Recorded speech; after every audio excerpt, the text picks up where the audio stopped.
dama gis benn vidéo démb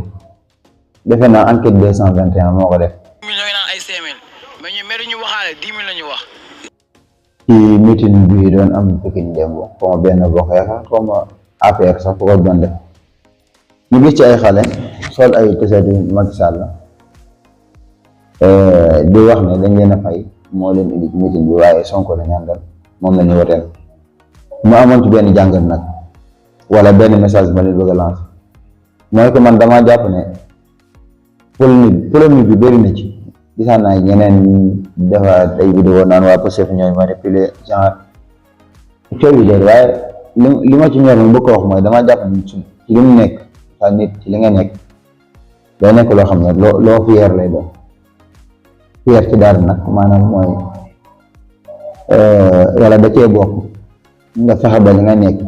yan du la fekk ci loo xam ne dafa wuteeg moom doo nekk lan loo xam ne day opposé ak moom ndax dëgg moom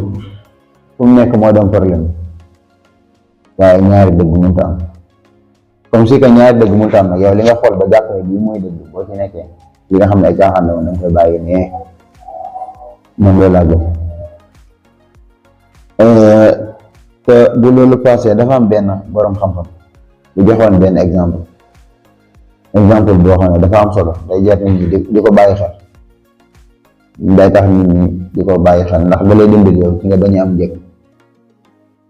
mu ne bu fekkee da ngaa yor mburu bëgg koo naxee picc pour jàpp ko mu bàyyi la mburu mi naaw dem comme nga yor mburu bëgg cee jàpp picc bëgg koo këpputal picc bi gis la nga yor mburu mi ba pare mu bàyyi la mburu mi daal di naaw dem nee na bu mu la jaaxal ndax nee na picc yi dañoo wuuteeg yenn ci doomu aadama yi nee na picc moom dafa gëm ne liberté